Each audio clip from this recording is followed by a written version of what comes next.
Yeehaw, hello, and howdy. Thank you for joining us on the Canon Stats podcast, the increasingly weekly Arsenal Analytics podcast. Today's show, we will look ahead to Arsenal's trip to Anfield, looking at how this season compares to Arsenal's team's historical performances, and maybe we'll touch on some of the other news that's kind of been going on around the league. I am Scott Willis, and always I am joined by my co-host Adam Vogie. Welcome, Adam. How you doing? Hey, what's up, Scott? I'm good. I feel like after the past couple weeks, this was such a short turnaround between games, and I'm fired up for the weekend. Yeah, it's a big weekend. Big weekend. On the scale of 1 to 10, where are your nerves for this trip to Anfield? Oh, I mean they're high. They're it's like a 9.9. It's a 9.8. It's high. And it's less because of like any doubt in terms of the ability of the team to actually win the game, and more just because of the magnitude of it. Mm-hmm. Every legitimate chance Arsenal have from this point on to drop points, the build up to the game is just going to feel like just so torturous. And it's not as if we couldn't drop points, like at West Ham or something like that, but it's not going to feel like such a big scary week leading up to that as it will to the Etihad and Anfield and things like that, St. James Park. Yeah, right. Like it's like I think we all had a little bit of nerves last week going to Leeds, but I think the difference between going into this match and the Leeds is significantly different. Right. I think we were more worried about overlooking the Leeds match, Yeah. Focusing on this one coming up. Just the history and the weight of our we haven't won. We haven't won Liverpool in a long time, let alone at Anfield.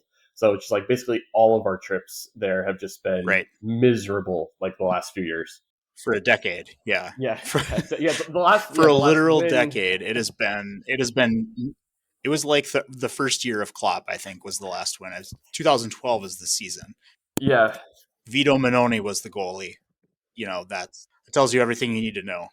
It was just Mikel Arteta was like in this.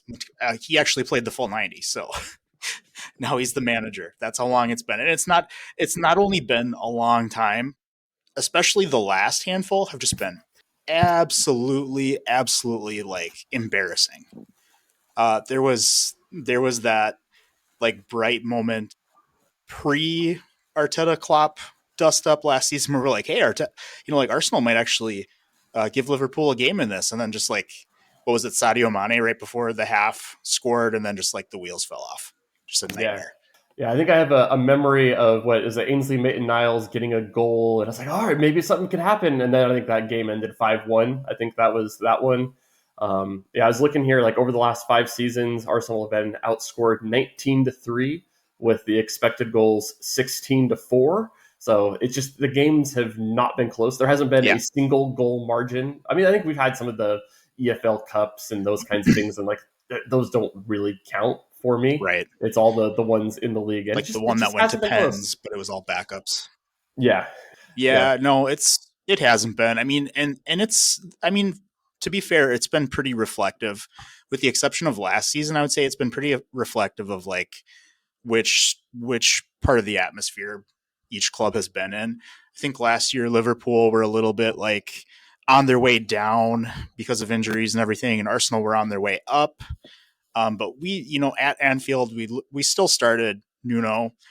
We still started Tomiyasu on the. Actually, no, Tomiyasu was a regular starter last season. He was just terrible in that game, though. We started the dynamic duo of Alba and Laka up top, and Sambi was next to Party in the midfield. So we weren't exactly like full strength in that one. Mm-hmm. So going to the lineup, what's your expectation for how we're going to line up? Do you see Trossard going to the bench, or do you think he can, holds his spot?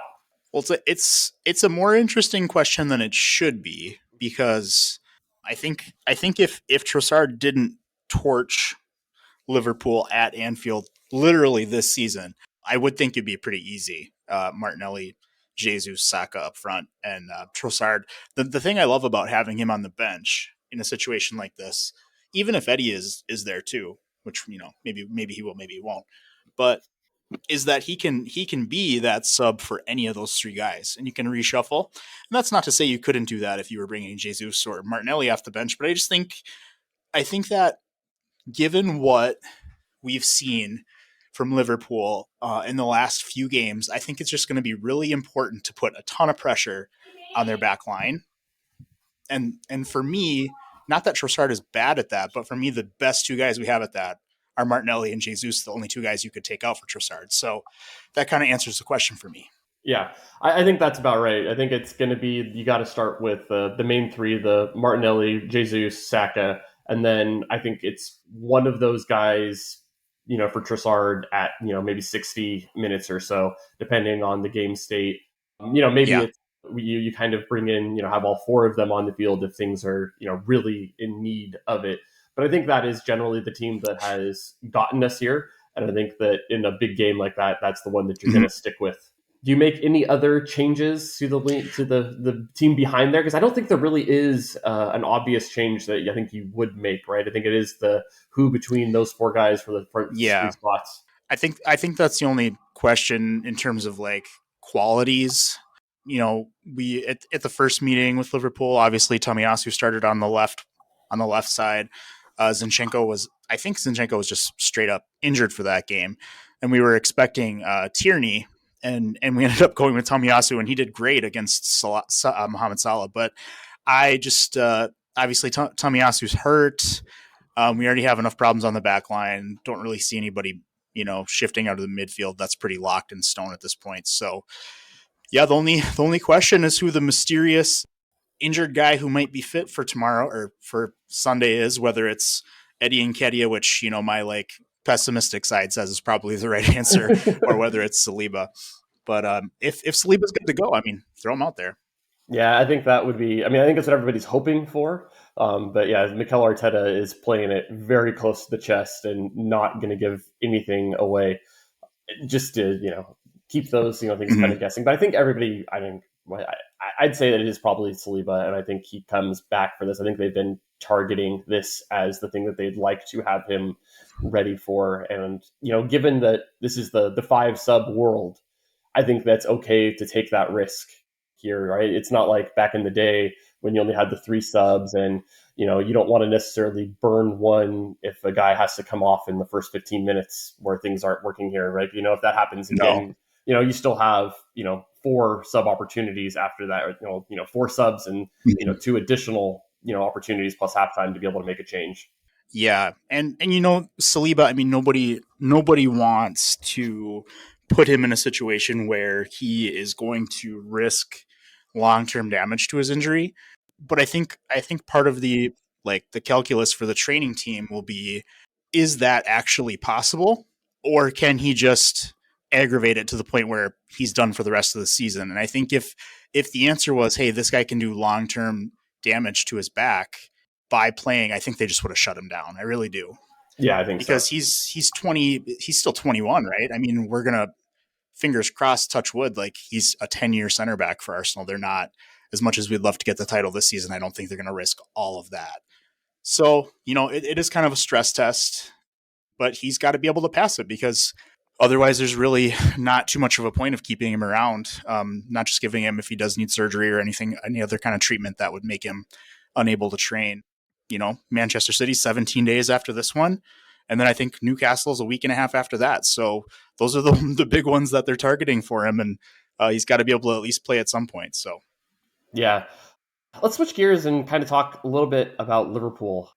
I find them fascinating because they feel like two completely kind of separate teams where on some occasions they yeah, can look back to as good as the team that almost won the quadruple last year. And then at other times they look like an absolute mess that is kind of where they deserve, right? It's a talented but flawed team, and I think their current position kind of reflects that.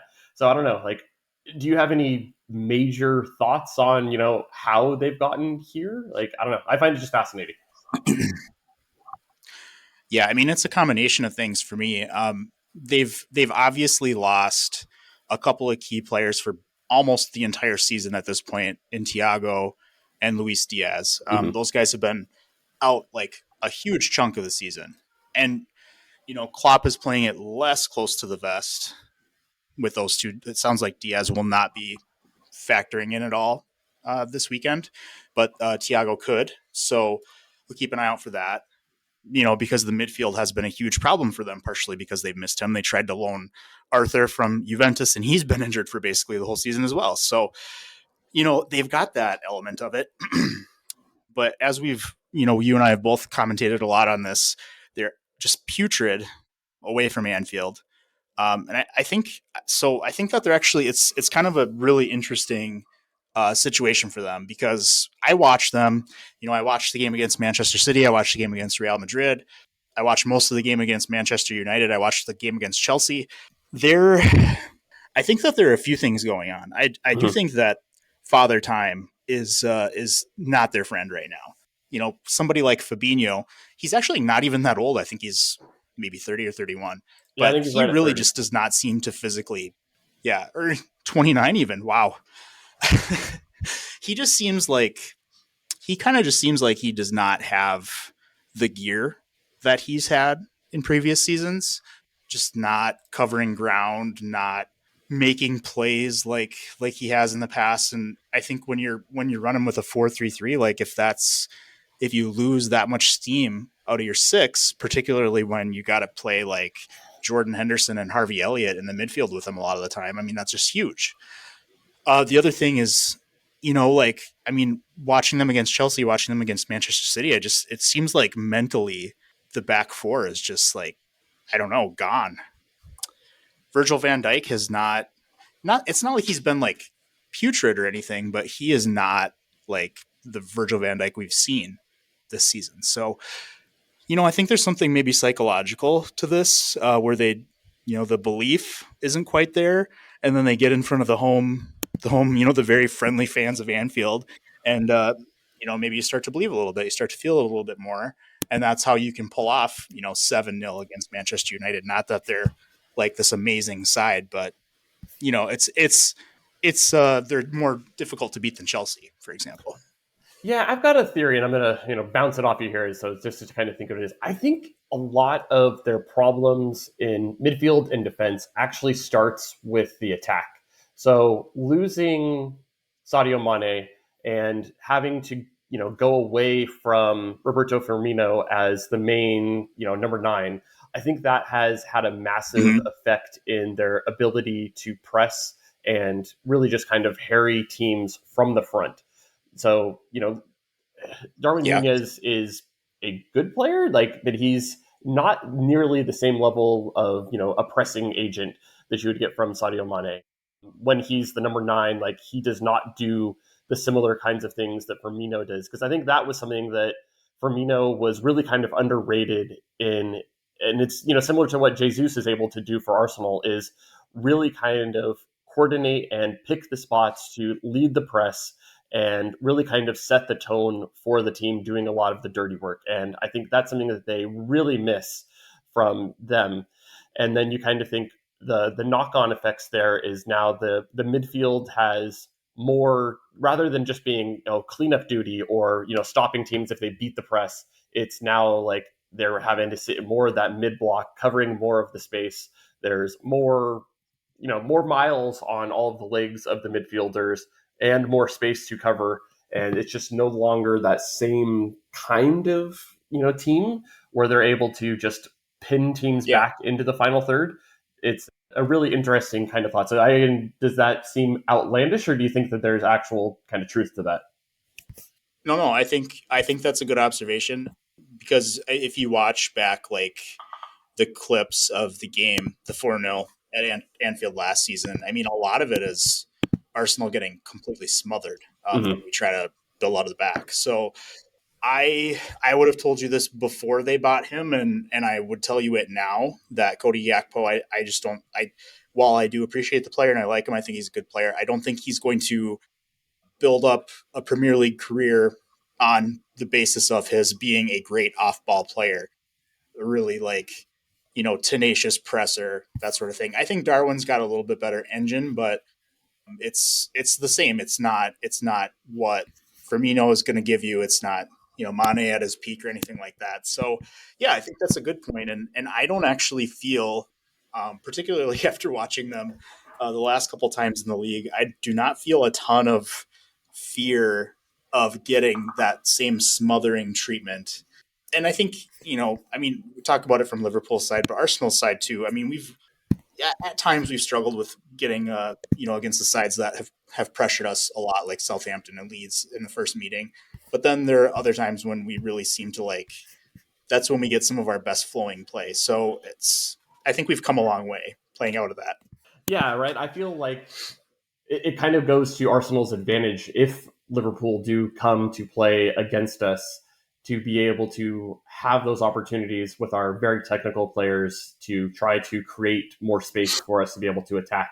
I think that was, some of the things that we were able to do in the first meeting with them is really kind of take advantage of more space and get both Saka and Martinelli one on one isolated against the fullbacks.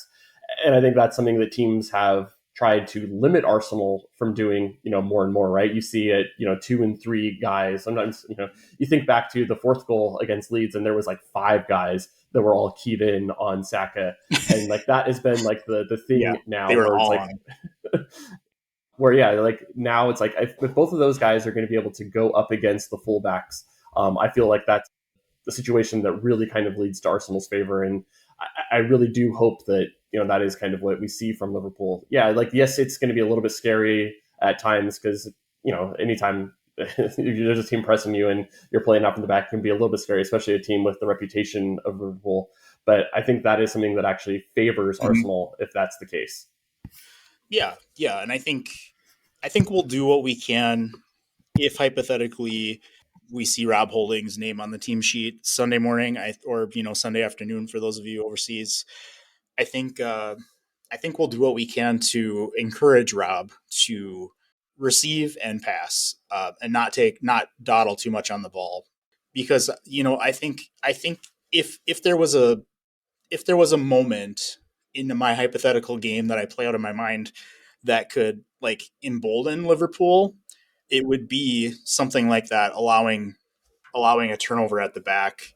Actually, I think they went up 1-0 on City because of a turnover at the back. So I would, just do what you can to move the ball quickly, even if Rob has to try for a long ball just to avoid the mistake. That's just what it's going to have to be. But the great thing about it is once you give them the ball, the likes of Virgil van Dijk, Joe Gomez, Joel Matip, Konate, who I have not been especially impressed with when I've seen him this season. I really like that matchup for Gabriel Jesus, and he's if you have not followed him a lot before this season, like this dude has loved a game against Liverpool in his career, so that makes me excited. We haven't gotten to see him at Anfield yet, so I'm excited to see what he can do, especially after getting 2 goals in like the game immediately preceding it. Yeah, I think that Jesus has to be in the lineup here. So I think we're kind of come to an agreement on what we expect the team. So we expect the front three to be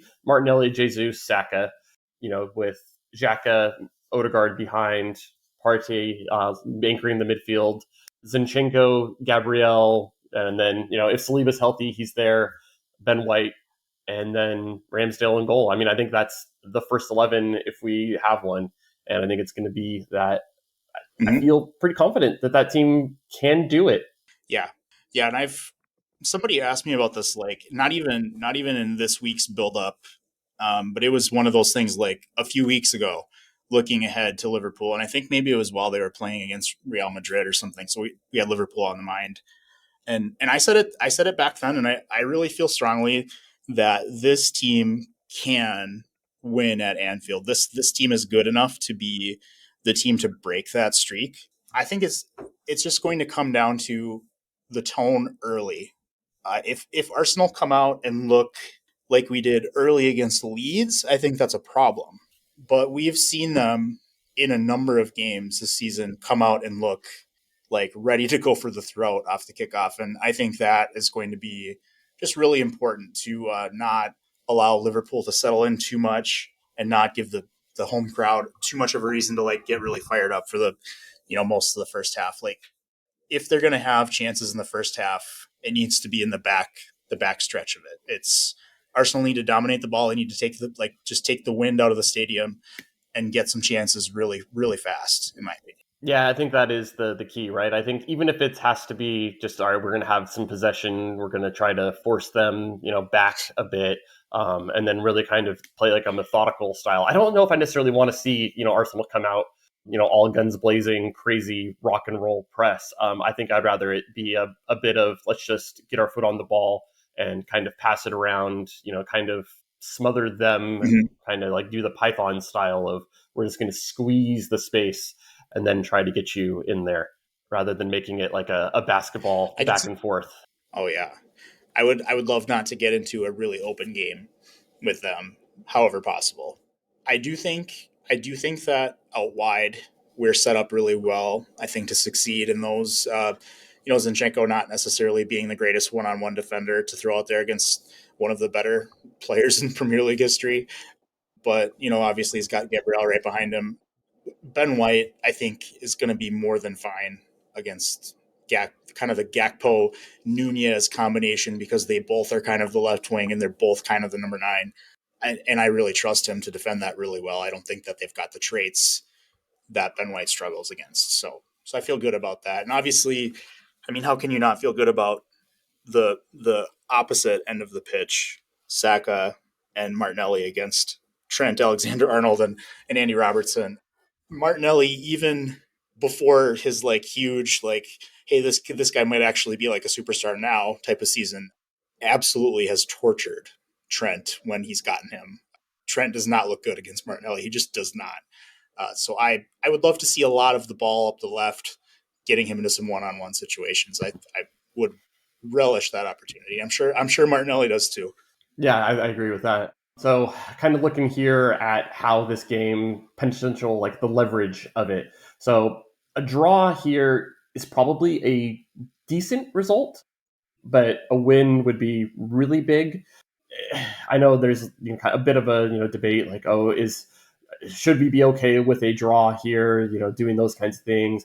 I don't know. Would you be okay with a draw? Just avoiding losing. I mean, I wouldn't change my play style to encourage it. If that's where we ended up, that would be fine. It's obviously games in hand and everything, but the hypothetical of Arsenal drawing and City winning would still have Arsenal up 6 with City having a game in hand. So it's not the end of the world. It would definitely be better than a loss. But I mean, when you're in this situation, when you're going for a title, wins are worth 3, draws are Mm-hmm. worth 1. Wins are a lot better, right? Draws are closer to a loss than a win. So it's would I be okay with it? Yeah, I mean, sure, it would be encouraging. It would be the best result we've had at Anfield for years. But like, if I'm Arteta and the coaching staff, like I'm going there to win. I'm not going there for a draw. Yeah, no, and I think that kind of matches, right? I think I would rather if we're tied with 75 minutes to go, I would rather see Arsenal make a move to go to win it, even if it increases the chance of a loss. Because yeah, those 3 points would make a huge Yeah, difference. So I've got Arsenal with defending 1.5 expected points here.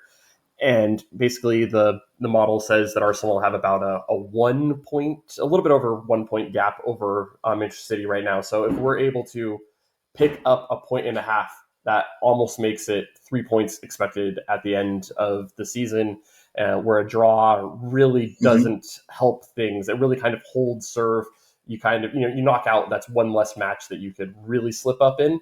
But a win just adds so much more, right? So if we're about 50-50 right now, a win might move us closer to 65-70 at this kind of a situation. So yeah, it's just so big, pivotal moment Yeah. here.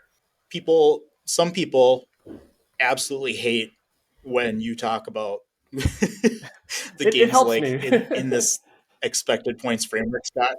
But I think that it's helpful when you think about it in terms of the projections to say an Arsenal draw here would not be as damaging as say a draw against a different opponent, or at least not in terms of the simulation. True, right? Yeah, you think It about wouldn't be all that like that's closer to expected according to your model. yeah, it would be, right? So it would be, you think about if Arsenal are about 50-50 right now, if we draw this match, so yeah, we lose a little bit in the expected points, but there's one less match to, for City to make up points on. So it's not really a massive change, I think. I think we might lose a little bit and drop closer to 50-50 because I think I have us almost 60% right now. But a win here Right. really, really helps. I, I don't know. I'm not expecting Southampton to give Arsenal any help. I don't think that you are either, right? Well, I mean, we will all be Saints on Saturday, but yeah, it's not looking good. I think that you know I've spent so much of the season expecting Southampton to play better. I just, for whatever, maybe it's the Ralph effect. Like I expect more from that club. And then you put them in a game, like at West Ham, and I don't know. I don't know. Like if James Ward-Prowse does not score a free kick, I just don't know if they can get points. Yeah, that's the thing. It's like Sad. their attack has So just no, I'm been not expecting anything. so bad. Yeah, they just cannot generate anything outside of him. The defense has been, I mean, not great. I mean, that's why they're in the relegation zone. But like that isn't really necessarily the problem. It is that they just cannot get anything going in attack. And honestly, I wouldn't be surprised if they had less than 5 shots against Manchester City. I just don't expect them to be able to do Yeah, anything. So like, I think our best hope is like a 0-0 or something like that, or maybe a 1-1 with James Ward-Prowse getting some sort of a free kick magic going. yeah. I'm not. I mean, I'm just not like if 2 hours after that game, people aren't going nuts on Twitter and celebrating some kind of weird result. Like it's not going to wreck my weekend. It's just not what I'm expecting. In terms of like our rivals dropping points, obviously we're all in on the title race, but like they're not the ones that I'm hoping for. Like I'm looking at Brighton, Tottenham, and I'm Brentford, Newcastle. Like those ones maybe can give us some little like Schadenfreude type of glee, but I don't expect it anywhere else. Yeah. So let's switch gears and kind of put the season into context, because I mean it's really easy to kind of get lost in the weeds of the game to game stuff, but this has been a very special season. I know you wrote a really great post kind Yeah. of putting that into context. So if anybody hasn't read it, I will definitely link Mm-hmm. it in the notes here. But yeah, Adam, why don't you give us a little bit of a rundown of what we've seen this season and what makes it so great? Yeah. Yeah, I mean, after Leeds, very demonstrative 4-1 win. I just was thinking about, and I was thinking about this a little bit coming out of the international break too. With I think at that point it would have been 10 games left to be in this position, right? To be 5 points clear, to have matched or surpassed all these like best start records, all that sort of thing. Like I was just really like thinking about, if we get to like May 25th or something, and we have not won the title, if City passed us up because we lost at the Etihad or something like that, everybody's probably going to feel pretty bummed out about that, and like it'll be hard at that point to think about the season in a really positive lens. So I just kind of like was thinking about it that way, and wanted to kind of like contextualize it a little bit. We could win 2/3 of the games from the rest of the point out, like lose three more and still match the Invincibles point total. It just feels absolutely crazy. And like the current pace in terms of points per game would actually break the Invincible, like our Premier League record for points, which is currently 90. So we'd, Mhm. we'd end up on 94 if we could keep our points per game. Even like just completely losing it, falling apart, and only winning like a couple more games, maybe pick up a couple of draws. Like we would, if we hit 80 points, I think 72 right now, right? So 80 points, like this would be the first time in 15 years that Arsenal have had 80 points, and we're already almost there after 29 games. So the goal differential right now is plus 43. If we ended the season here, it would be second. That would be third for the Premier League era for Arsenal, behind only the Invincibles in the season after the 0405 team. Even if we just scored one goal every game the rest of the season, that would be our most goals scored since 2010. I mean, 2010 doesn't sound that long ago, but it's actually 13 years ago now, which makes me feel old. Just like some of these things, it's crazy to think it's been 15 years. If we kept going at our current rate in terms of goal differential, it would be the new record for the club. Actually, no, it wouldn't. Sorry, it'd be our best in 32 years. The 1991 season, we were plus 56. and that's what we would hit. So I just, we have not finished ahead of Liverpool since 2016, and same thing for Chelsea. And even a draw this weekend would lock up finishing ahead of both of them. And it's crazy to me that it's been that long since we've actually competed with either of those clubs. Not to say that, they aren't successful and they aren't having a great run, but I just think it really helps kind of put things in like how far the level has dropped for Arsenal, or how far it had dropped, and like really how crazy this rebound has been. I said not too long ago that I was kind of like I was expecting maybe a run at third or run at fourth before Hmm. like an actual legitimate title run. I know we kind of made a run at fourth last season, but you know what I mean. Like we're pushing for third, second at the end of the season, not like the actual crown. So yeah, it's just once you sit and think about it that way, it really we could. It's already been a really special season, and regardless of the outcome, like it's going to go down as one of the best in a number of ways that you know Arsenal have seen in our lifetimes. Exactly, right. And you kind of think through like so many of you think about the 38 match season era, and this one is going to be up there. So not even just in the Premier League, but like since they've switched to only playing 38 matches, like the numbers that this team are putting up Yeah, are going to be easily the best, or among the best that we've seen from Arsenal, and it's just blowing past the expectations. Yeah, because I think you mentioned it. Like my baseline for what I wanted to see from Arsenal this year was I basically took what does a typical third slash fourth place team do. It's like, all right, I want to see Arsenal do that, So even if my expectations were like, let's fight for those spots, and we've just absolutely blown past it, mm-hmm. and it's just been a joy to like tune in to Arsenal every week again. I remember, thinking back when we were in eighth place, and Yeah, it's like it was kind of like, dread watching sometimes. yeah, or just hoping to avoid like that moment where everything absolutely falls apart. Like Bernd Leno accidentally touches the ball with his hands outside of his box. Just like something would always happen. Or there was that pattern where Arsenal would be like we'd start really slow and give up a really cheap goal, and then they'd be like slowly building confidence, maybe get close to a goal, maybe even score a goal, and it's looking like it's totally going to be 2-1, 3-1 here shortly, and then like Bernd gets a red card, Xhaka gets a red card, somebody gets sent off, Gabriel gets sent off, and it's just like, oh my god, this is like torture. So for them to have gotten to this point with 3 losses, by the way, one factoid that I just realized I didn't even put in the post: if Arsenal lost every game the rest of the way, they still would have fewer losses than each of the last 2 seasons. They would end up with 12. So the last 2 seasons we've lost 13 each. That's pretty amazing. So yeah, it's been crazy. And the 38 game era starts really 95, 96. Just for anybody who was wondering about that. Yep. So yeah, the real good, and I think it matches kind of what we've had this season.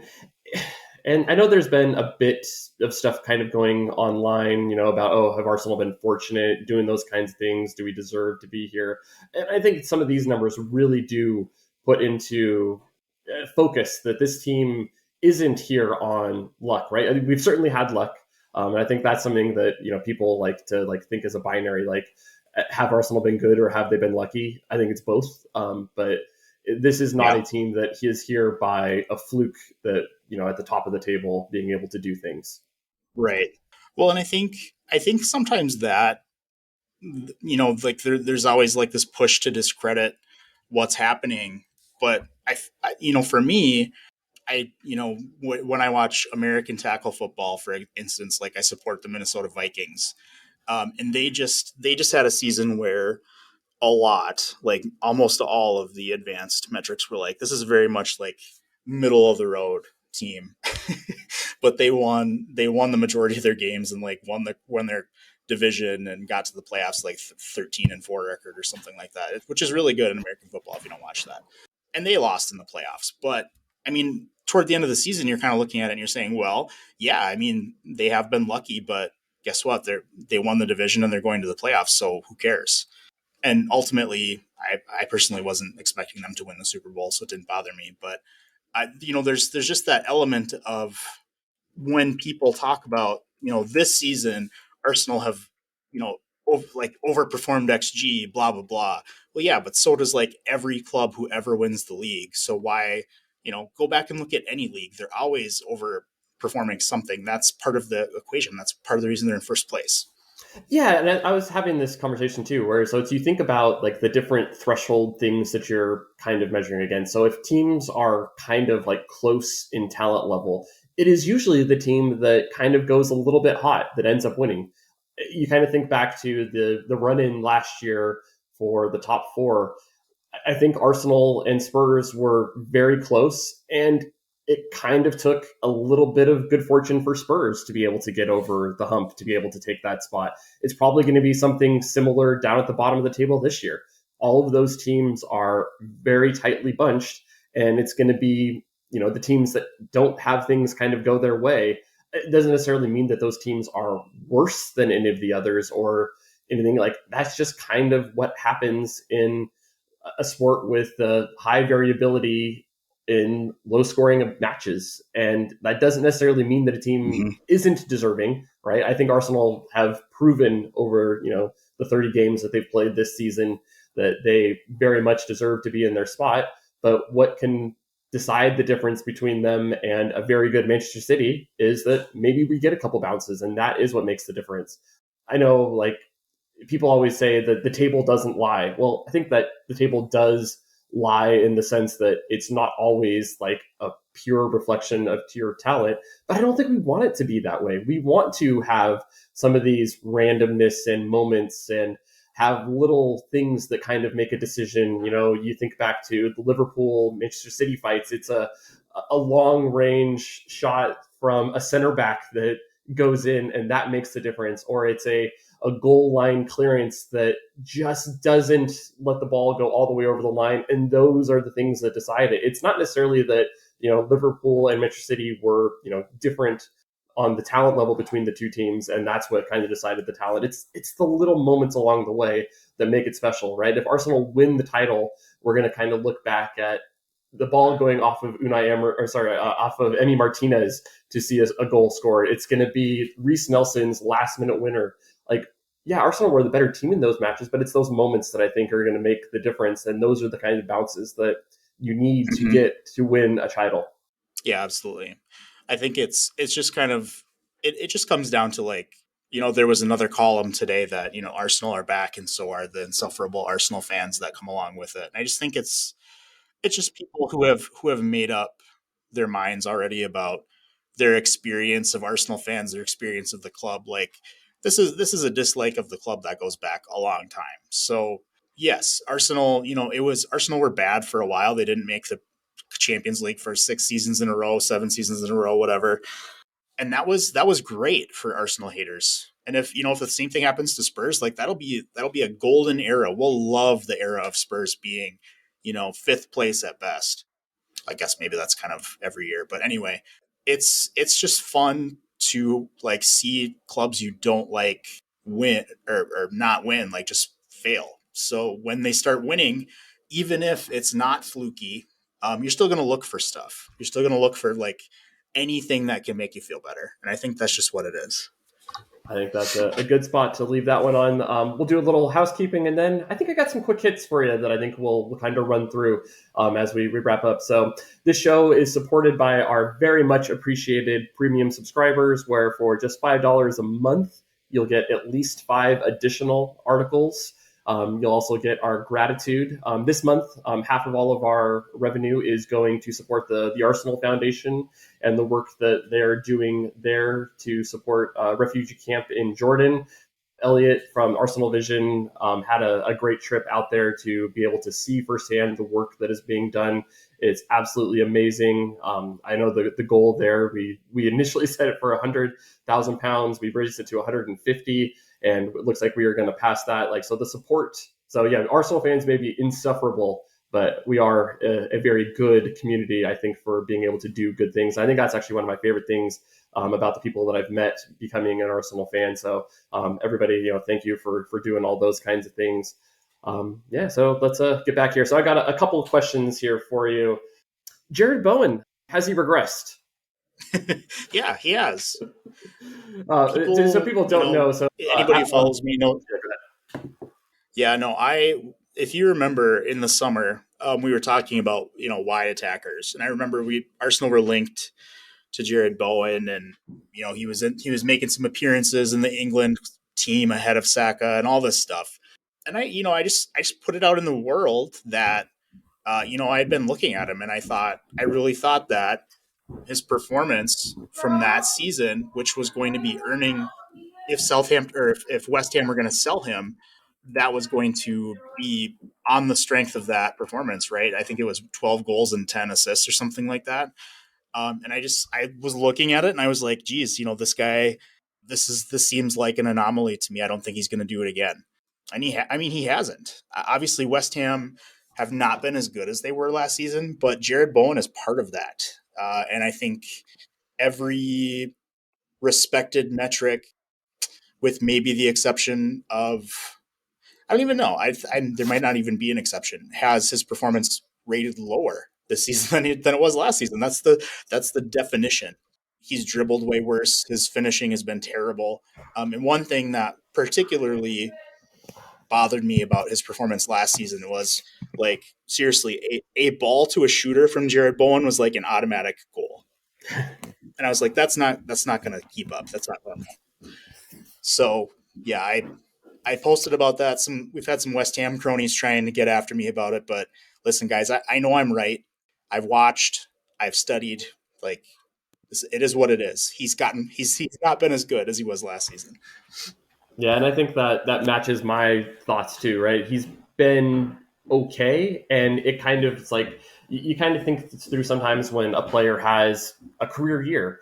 Is this a new ceiling for him, or is this something that's an anomaly, and you think he might go back towards his previous, expectations and level of performance? And I think, I did raise my expectations for Jared Bowen a little bit, and I think it but I didn't raise it massively to the degree that I think some people did, where they thought that, maybe he could be a superstar kind of thing in the making. And it's not that surprising to see Yeah. him take a step back. No, I mean, because for all intents and purposes, like, what he is doing this season, I think that other statements that are also true along with Jared Bowen has regressed is Jared Bowen has also been one of the better players for West Ham this season. They have also just been very bad. A number of their players have not been good at all. The setup, everything just seems to not be working for them. So yeah, naturally his numbers will get a little worse because of that. But if you just look at it from, like, the things that you can pin down on an individual level, I think that ultimately what you've ended up here is that he's basically performing a heck of a lot closer to how he did in 2021 season, Mm-hmm. which to me is like the, like, picture perfect definition of regression, going back to what he was before this crazy 22 goal involvement season. All right. Chelsea have gone Potter out, Lampard in. Do you think there's actually a plan here? I think that I'm gonna give, like, this is not the popular take, but I will give them credit for going with the caretaker manager plan. Like, no, Frank Lampard is not a great manager, and he's very memeable and mockable and everything like that. But I do think that them taking a step back and saying, like, let's like investigate this a little bit. Let's make it a little bit more about what this person is going to do with the project, and not just, bringing in the shiny new toy type of guy. I give them credit for that. I think that there's more of a plan to the managerial chase than I was anticipating. I still do hope they hire Julian Nagelsmann, just because I want to see them have to pay Bayern Munich like 30 million pounds to get him out of his contract, because just for the laws basically. But I guess we'll see what they do. Yeah, I mean, I'm still wondering if there's really a plan here, because you think about when they fired Potter, like, why did they do it after that particular match, kind of a thing? Like, they're just coming back from an international break. Like, wouldn't that have made at least some sense to, like, all right, this is a clean break opportunity. You could get your, Right. caretaker in, give him a week with the guys, be able to kind of have the news be, rather than it feeling like a decision that was made kind of on the whim. Like if he's like, what particular, I think, yeah, is like what saw from that game. I think it was the Aston Villa game, right, that they ended up losing. That they saw Yeah, that made them and they change their dominated, and they minds. still lost 2-0. Yeah, it was an Unai Emery special for that one. It's like, what is the Yeah. thinking behind making the choice there? What new evidence did you see behind, or did Yeah. it just become untenable that he'd lost so much? Like, I think that's some of the thing that you kind of think back to Arsenal and their Mikel Arteta situation. It's like they had moments like that, but I don't think there was ever a particular moment where it's like that jointed and made you think I can't do it again. Like there wasn't evidence that pointed it. So to me, like that kind of points to a bad process probably at Chelsea. They came in, made a ton of signings in January. That squad is bloated. There's reporting out of the Athletic that people are changing in the hallways because that squad is just so big and they don't really have the space for being able to do it. They're trying to pivot to a younger team. Oh, they're going to be building for the future. They're going to be able to do that. Graham Potter is a guy that you think about. Oh, he needed a preseason to be able to implement his system, to be able to get that going. And it's like, was that actually true? Did you actually think that this is what you wanted to do?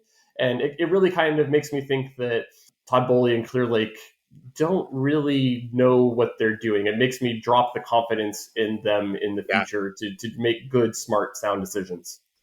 I do think Scott that the way you have framed it is actually I'll give you a lot of I give you a lot of kudos for that because I hadn't really thought about it that way, but that is very true. I was thinking about it purely in terms of like hiring a new manager, but realistically, what can they expect out of the remaining 10 games that they've got, or is it 9 now? Who cares?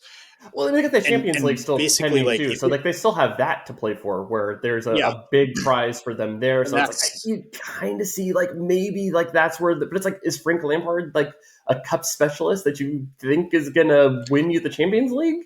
right. And that's kind of the struggle with it is if I mean to me, like trying to look at it from the most detached lens possible, was their loss to Aston Villa like some kind of new low to this season? Sometimes that's the reason that somebody gets sacked because it's just like embarrassing. Like, come on, this is ridiculous. And I don't really think that is true about what happened in that game. I mean, they lost at home against the 20th place club in the league. That was a month ago. And they've like you said, they've got Real Madrid. And like if you're a Chelsea fan or somebody on the board or whatever, because there's a lot of money involved, like your one great hope for this season is to, I mean, maybe to charge back into seventh place. But ultimately it's the Champions League. Like if you can stun Real Madrid, and they've still got talented players Mm-hmm. all over, but it's going to be a ton of work. Like, so you should be giving that manager as much time as possible to get their ideas in line for that. And I guess when you look at it that way, bringing Lampard in could be like a terrible decision, right? Yeah, I agree. Right? I have no idea. Like maybe it's you get some kudos from the fans because he's a club legend, and maybe that helps buy some time for being able to see it. But I don't know. Like if your idea is that we wanted to move on from Potter at the end of the year and get a new manager in, like that choice was still there in May, right? Kind of let him see through the thing, Yeah, and maybe you made that choice there. But I don't know. That's I guess maybe that's why I'm not a fancy hedge fund guy, because I don't make those kinds of quick decisions. because your parents weren't rich enough. I went to just a regular state school instead of a fancy Ivy League school. All right, Brendan Rodgers is out at Leicester. Does anybody want that Yeah. job right now? So I've posted, and I think you and I have both independently posted this, Scott. Maybe even without being aware of each other. I think that this is the least attractive job opening in the Premier League. I really do, for a number of reasons. So, first of all, why did they wait so long to sack Brendan Mm-hmm. Rodgers? This club's position in the league has been so consistent. They have been at the bottom for such a long time, and this is Leicester, like this is the club that was supposed to be taking a top six spot from Arsenal on a perennial basis. Okay, and then you look at the team sheet, and you've got James Madison, and you've got Yuri Tielemans. And you've got guys like Fofana, or not Fofana, the other midfielder, Ndidi, and like Kelechi Iheanacho and Jamie Vardy. Like this, like no, this isn't an amazingly built squad, but this squad is better than 19. So why did they wait so long? But then the other thing is they're kind of stuck in this relegation fight. I thought they might beat Villa. I thought maybe they were a little bit better than Villa in that game on the weekend until towards the end, and then it just kind of fell apart. But so if so you've got like the looming relegation threat, which is pretty legitimate because they and Southampton, I think, are the only ones who aren't really in that tightly bunched group on points. The other problem for me with the Leicester job, so let's say that they stay up and you take that job, you just had a board that just absolutely like screwed Brendan Rodgers for this season. They let Fofana go. They replaced him with Wout Faze. They spent like no money in the transfer market, despite being on the verge of doing something special a season ago.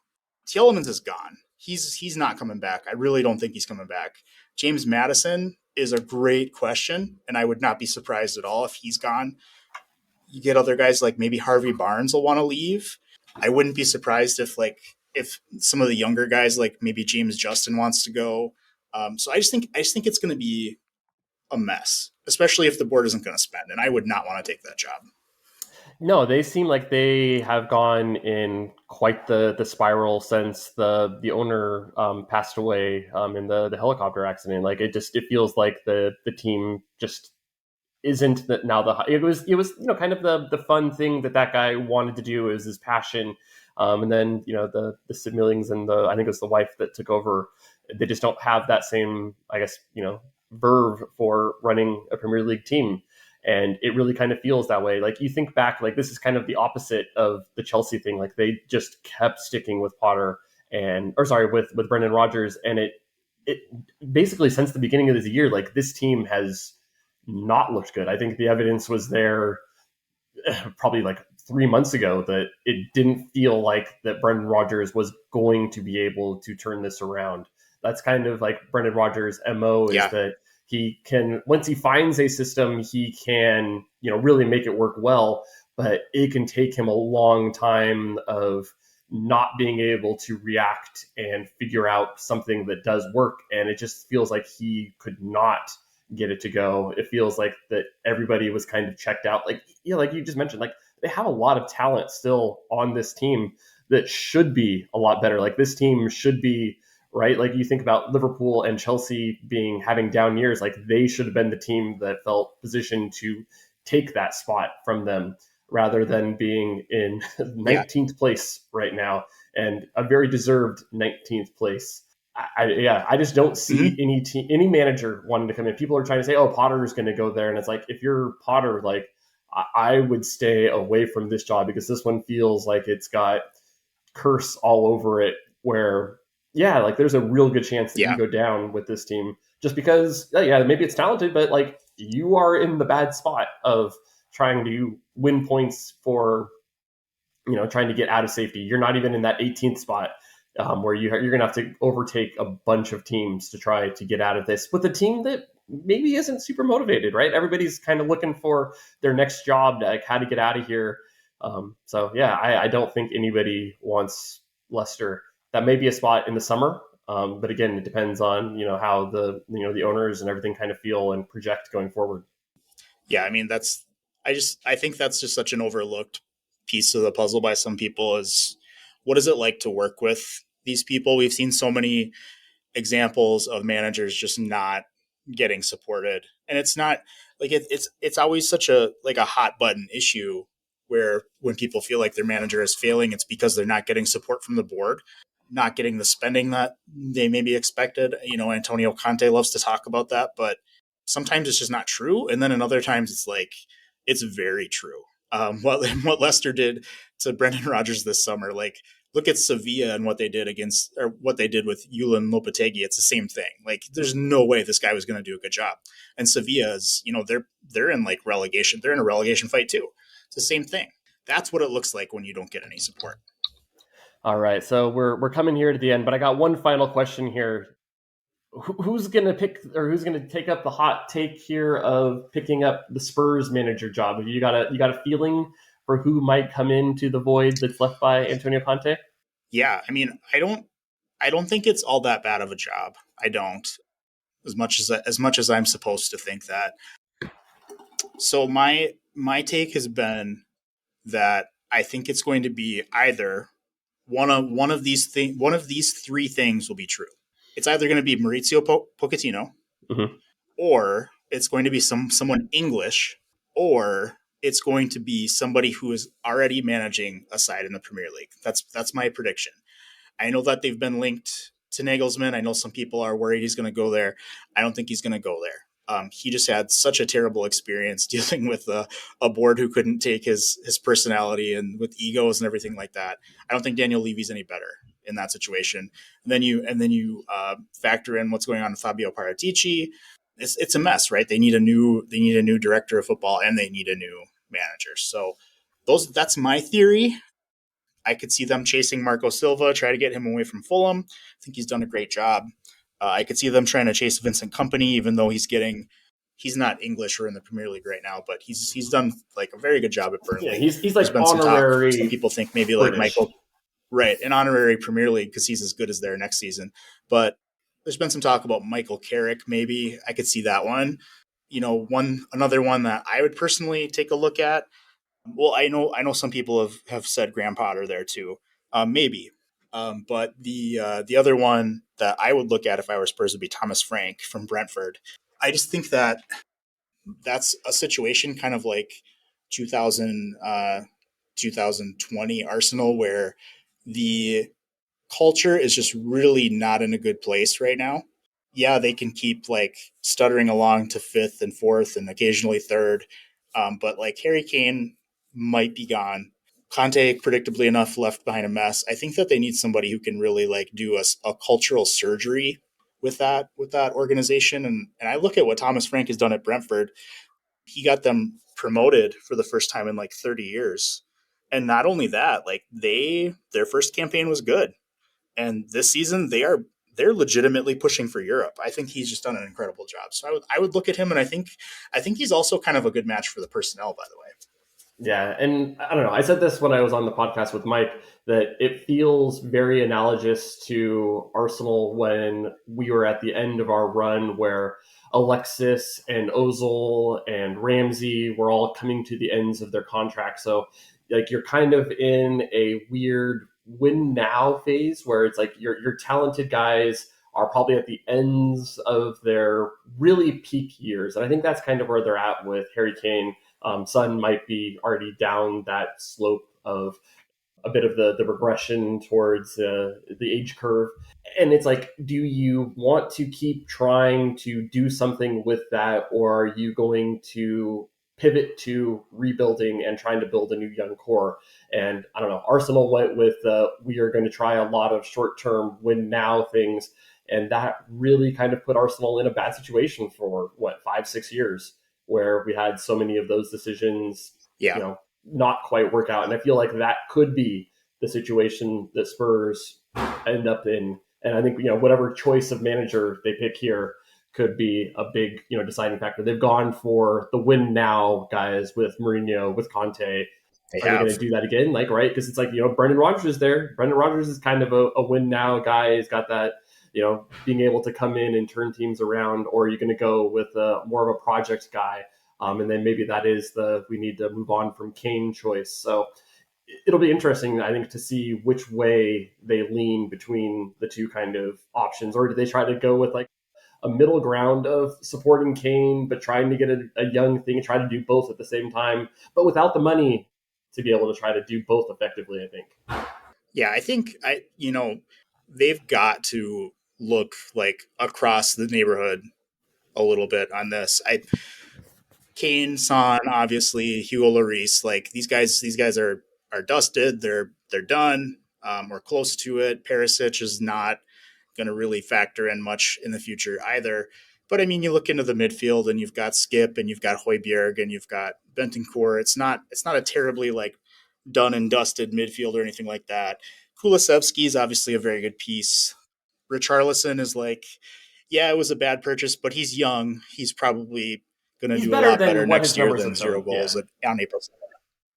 Romero, yeah, he's a dingus, but he's still one of the better young center backs in the world.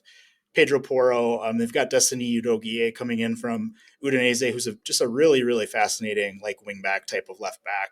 They've still got Jed Spence, so there are pieces there. I just really think that if I were running the show, and I'm obviously not, and who knows what Daniel Levy will do, I would just look for somebody who's got a track record of more from less, and I would work with that because yeah, maybe they sell Harry Kane for 100 million, but do you expect them to like turn around and buy another superstar? I don't know that I do. So we'll see.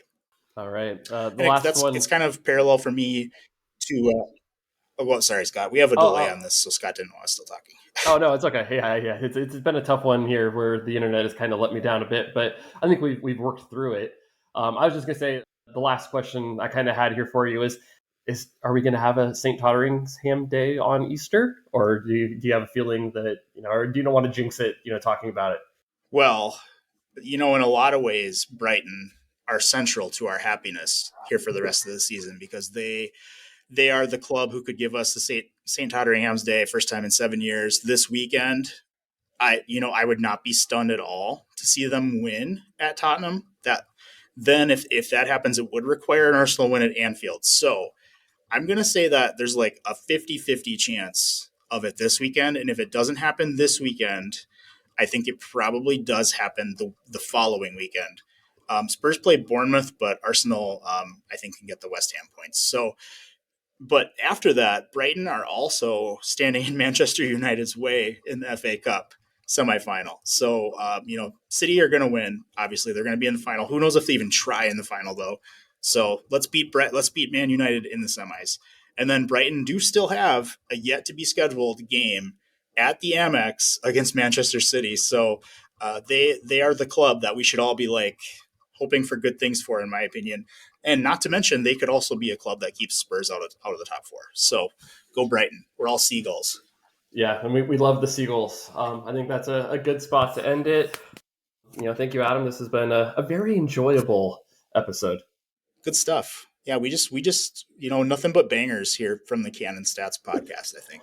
Yeah, and if you enjoyed, do the like, reviews, do all those kinds of things on wherever you listen.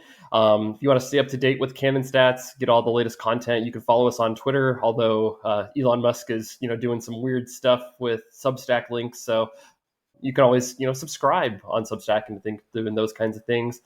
Thank you for listening. We'll talk to you on the next one. Cheers, y'all.